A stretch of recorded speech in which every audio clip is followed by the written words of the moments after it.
Assalamualaikum warahmatullahi wabarakatuh. Perkenalkan kami dari kelompok 3 yang beranggotakan Evi Silvia Putri, Helwana Mirah, Rizky Adelia Putri, Yara Naili Najibah, dan saya sendiri Nur Aflah. Di sini kami akan menjelaskan materi tentang komitmen dan kebijakan yang berhubungan dengan pendidikan anak usia dini. Tujuan pendidikan anak usia dini secara umum adalah mengembangkan berbagai potensi anak sejak dini sebagai persiapan untuk hidup dan dapat menyesuaikan diri dengan lingkungannya. Contohnya seperti mengenalkan dan percaya dengan ciptaan Tuhan, kemudian mengelola keterampilan tubuh anak, seperti mengajarkan mereka menari, bermain, menulis, dan mewarnai. Selanjutnya ada tujuan pendidikan anak usia dini. Tujuan pendidikan anak usia dini yang ingin dicapai adalah untuk mengembangkan pengetahuan dan pemahaman orang tua dan guru, serta pihak-pihak yang terkait dengan pendidikan dan perkembangan anak usia dini. Secara khusus, tujuan yang ingin dicapai adalah dapat mengidentifikasi perkembangan fisiologis anak usia dini, dapat memahami perkembangan kreativitas anak, dapat memahami kecerdasan jamak dan kaitannya dengan perkembangan anak usia dini, dapat memahami arti bermain bagi perkembangan anak usia dini, dan dapat memahami pendekatan pembelajaran dan aplikasinya bagi pengembangan anak usia dini.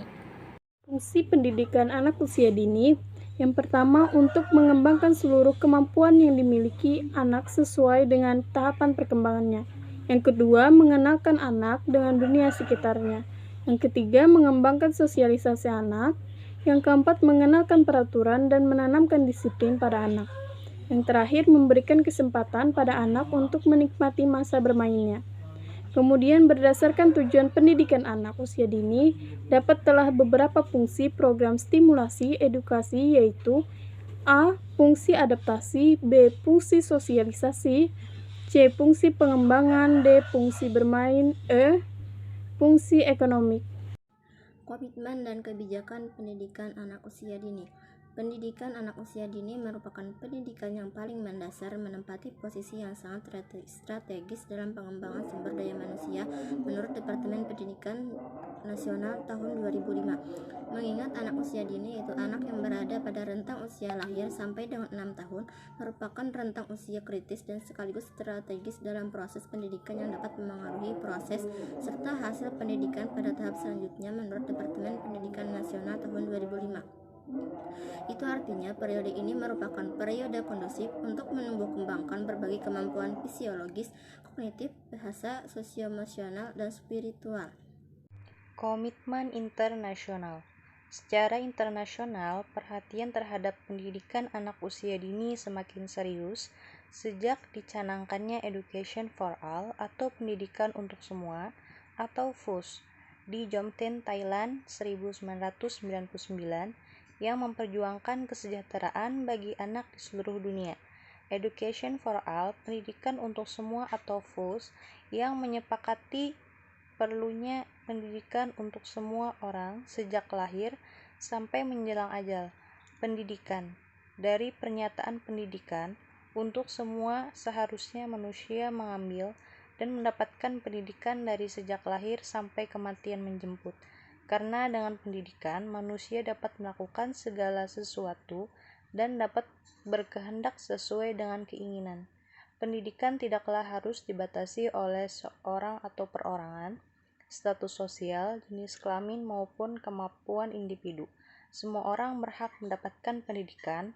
Oleh sebab itu, di dalam merencanakan proses pendidikan, harus mencakup semua lapisan masyarakat sehingga sama rata dalam pendidikan yang layak. Komitmen Nasional. Pembukaan UUD RI 1945 terdapat kutipan yang berbunyi, kemudian daripada itu untuk membentuk suatu persatuan negara Indonesia yang berkedaulatan rakyat, mencerdaskan kehidupan bangsa, dan ikut melaksanakan ketertiban dunia yang berdasarkan kemerdekaan, perdamaian abadi, dan keadilan sosial.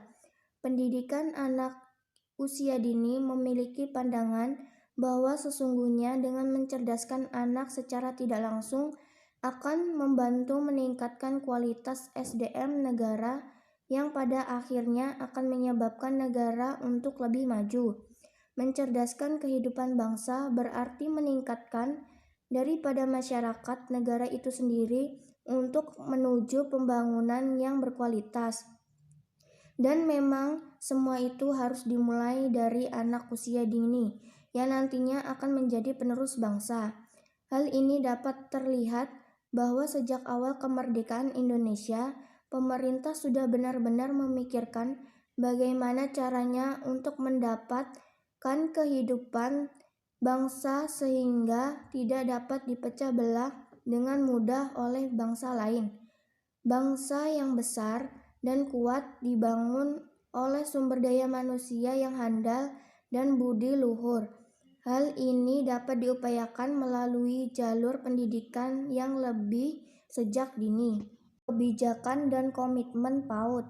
1. Kebijakan dan komitmen PAUD pendidikan adalah hal yang sangat penting untuk diperoleh semua anak, karena pendidikan merupakan salah satu modal yang harus dimiliki oleh setiap individu untuk meraih kesuksesan dalam hidupnya. Yang kedua, perhatian terhadap pendidikan anak usia dini. Ternyata hal itu baru dilakukan pada anak-anak dengan keadaan normal. Deklarasi Salamanca ini menyatakan bahwa anak yang lahir dengan kebutuhan khusus atau anak dengan kebutuhan khusus pun berhak mendapat pendidikan yang layak. Yang ketiga, keras dan dingin. Disinilah diperlukan adanya penyuluhan bagi para orang tua untuk mendapat lebih perhatian perkembangan anaknya dengan tidak terlalu menuntut mereka untuk mengerti tentang kehidupan yang kita jalani dan maklum akan kehidupannya. Yang keempat, amandemen UUD 1945 tertulis pada pasal 28C ayat 2 bahwa setiap anak berhak mengembang diri melalui pemenuhan kebutuhan dasarnya, berhak mendapat pendidikan dan memperoleh manfaat dari ilmu pengetahuan dan teknologi, seni dan budaya, demi meningkatkan kualitas hidup dan demi kesejahteraan bagi manusia. Yang kelima, setiap anak tentu telah dibekali potensi yang luar biasa sejak kecil. Potensi itu harus dikembangkan dan digali dengan cara pemberian stimulasi yang sesuai. Sekian presentasi dari kelompok kami. Salah hilafnya mohon maaf. Wassalamualaikum warahmatullahi wabarakatuh.